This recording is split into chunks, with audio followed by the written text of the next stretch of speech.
अब बहुत लोग ये भी पूछते हैं कि भाई, ये जो मंत्र जपने पर गर्मी, झुनझुनी या रीढ़ के पास कुछ चलने जैसा फील होता है, क्या ये कुंडलिनी जागरण है? चलो इसे सिंपल भाषा में समझते हैं। देखो, योग और तंत्र की भाषा में माना जाता है कि हमारे शरीर में एक बहुत सूक्ष्म शक्ति होती है, जिसे कुंडलिनी कहते हैं।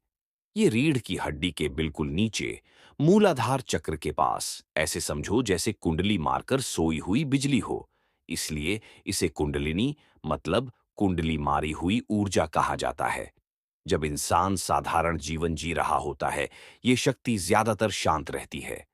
लेकिन जब कोई गहरी साधना, मंत्र जाप, प्राणायाम या सही गुरु की दीक्षा से अभ्यास करता है, तो ये ऊर्जा धीरे धीरे जागने लगती है और रीढ़ के रास्ते ऊपर की ओर चलती है। ये यात्रा अलग अलग चक्रों, मूलाधार से लेकर सहस्रार तक के बीच से होकर जाती है, और हर चक्र पर इसका असर शरीर, मन और सोच पर दिखाई देता है। अब सवाल, गर्मी क्यों लगती है?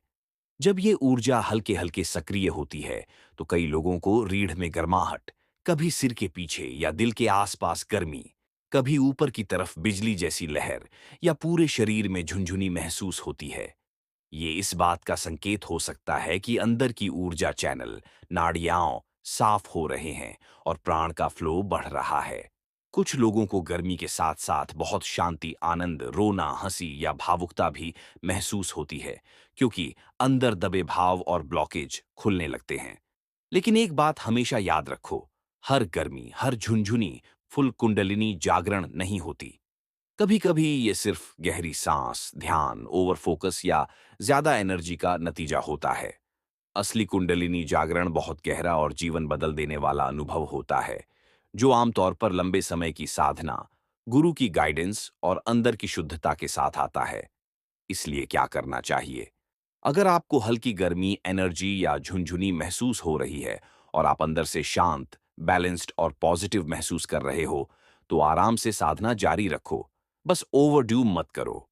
लेकिन अगर बहुत तेज गर्मी, डर, घबराहट, बॉडी अनकंट्रोल मूवमेंट, नींद उड़ जाना या दिमाग भारी लगना शुरू हो जाए, तो तुरंत अपनी प्रैक्टिस कम करो।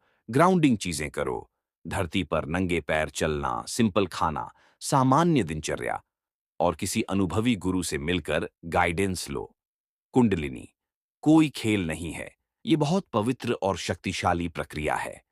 हमारा फोकस जागरण को चैलेंज की तरह लेने पर नहीं, बल्कि जीवन को साफ, संतुलित और भगवान के करीब लाने पर होना चाहिए। जब समय सही होता है और साधना सच्ची होती है, तो ऊर्जा अपने आप सही तरीके से जागती और गाइड भी करती है।